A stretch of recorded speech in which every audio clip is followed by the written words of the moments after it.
आप देख रहे हैं SY लाइव न्यूज। गणेशोत्सव के दौरान मुंब्रा खाड़ी के तट पर सफाई कर्मचारियों को कचरे में मतदाता पहचान पत्र और पैन कार्ड मिले।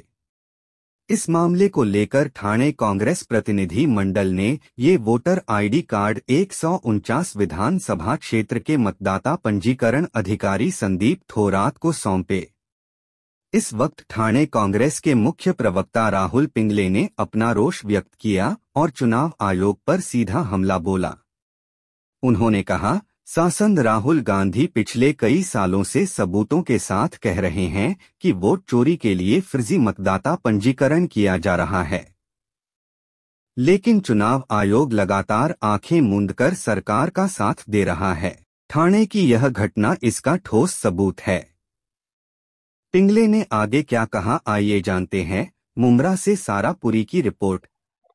एक लक्षामध्ये घ्या की गणेश विसर्जन घाटावरती जसं की आमचे स्थानिक ब्लॉक अध्यक्ष आहेत, आमचे युवा नेते आहेत निलेश पाटील यांना कळल्यानंतर निलेश पाटील त्या ठिकाणी गेले आणि बरीचशी कार्ड त्यांना बेवारस परिस्थितीमध्ये त्या ठिकाणी पडून असलेली दिसली।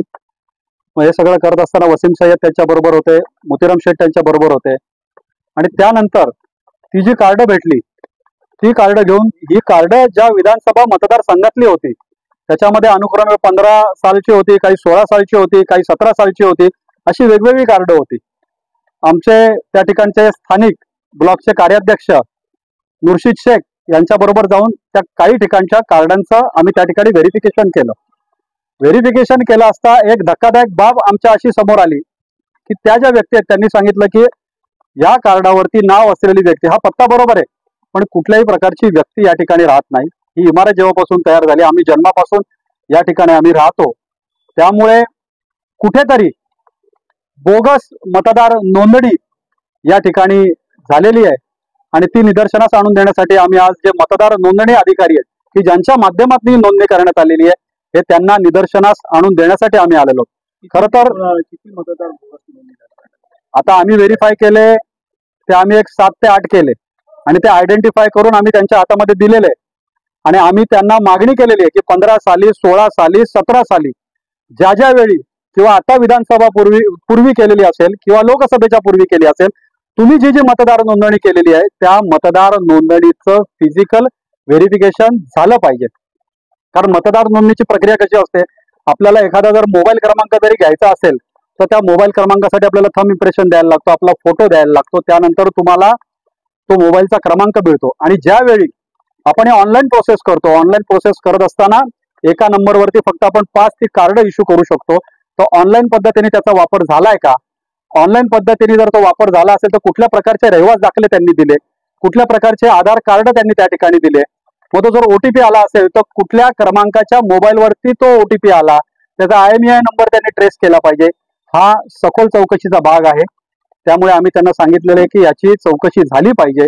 कारण आमचे नेते आदरणीय खासदार आणि लोकसभेचे विरोधी पक्ष नेते राहुल गांधी सातत्याने पुराव्याचा आरोप करतायत की निवडणूक आयोगाच्या माध्यमातून सातत्याने घोटाळे होत आहेत। मग कुठेतरी कार्डावरचे नंबर असतील, कुठेतरी दुबार मतदार त्या ठिकाणी नोंदवले गेले असतील किंवा एकाच पत्त्यावर झालेले हे असतील, हे पुराव्यासह देऊन सुद्धा निवडणूक आयोग त्याच्यावरती कुठल्याही प्रकारची कार्यवाही करताना दिसत नाही। साधा आम्ही फुटेज मागितलं तर ते फुटेज आम्हाला देण्यात येत नाही। आम्ही त्यांना जो डाटा मागितला तो डाटा सुद्धा आम्हाला डिजिटल, आता तर डिजिटल इंडिया आहे, डिजिटल स्वरूपामध्ये आपण वोटिंग करतो बटन दाबल्यानंतर, परंतु तो डाटा सुद्धा आम्हाला डिजिटल स्वरूपामध्ये दिला जात नाही। त्यामुळे ठाणे शहरामध्ये येणाऱ्या ज्या निवडणुका आहेत त्या स्थानिक स्वराज्य संस्थांच्या निवडणुका आहेत, त्याच्या अनुषंगाने अशा प्रकारची वोट चोरी या ठाणे शहरामध्ये कुठेही होऊ नये याकरता आम्ही यांना ती सगळी कार्ड यादी बनवून त्या ठिकाणी दिलेलं आहे, त्यांचं व्हेरिफिकेशन झालं पाहिजे। आणि पुन्हा एकदा त्यांना मागणी केलेली की जे जे ऑनलाईन नोंदवलं जाईल ते तुम्ही फिजिकल जाऊन तपासा की जेणेकरून इथल्या स्थानिक स्वराज्य संस्थांच्या निवडणुकांमध्ये कुठल्याही प्रकारची, एक लक्षामध्ये घ्या, खोटं हे जास्त वेळ लपून राहत नाही। आणि राहुल गांधींनी जो आवाज उचवला संगमनेरमध्ये तशा प्रकारच्या घटना घडलेल्या आहेत ना, तुम्ही बघितलं असेल शिर्डी मतदारसंघामध्ये त्या ठिकाणी घडलेल्या आहेत, तुम्ही कर्नाटकमध्ये तुम्ही बघितलं असेल महादेवपुरा भागामध्ये त्यांनी याद्यांसकट सगळ्या या गोष्टी दिलेल्या आहेत आणि सातत्याने राहुल गांधी त्या ठिकाणी सांगतायत की ह्या चुकीच्या पद्धतीने होत आहे। वोट अधिकार यात्रा त्यांची बिहारमध्ये चालू आहे, बिहारमध्ये सुद्धा अशा पद्धतीचे प्रकार घडतायत, परंतु आपण या ठिकाणी बातम्यांच्या स्वरूपामध्ये ते पाहत होतो।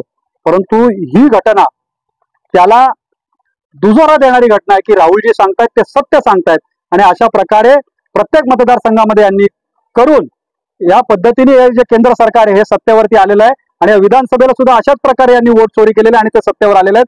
परंतु येणाऱ्या निवडणुका या स्थानिक स्वराज्य संस्थांच्या होऊ घातलेल्या निवडणुका आहेत, त्याच्यामुळे आम्ही सजग आहोत. तुम्ही बघितलं असेल की परवा आमचा मशाल मोर्चा निघाला आणि त्या मशाल मोर्चामध्येच आम्ही सांगितलेलं होतं की असा कुठलाही प्रकार स्थानिक स्वराज्य संस्थांच्या निवडणुकांमध्ये आम्ही त्या ठिकाणी होऊन देणार नाही.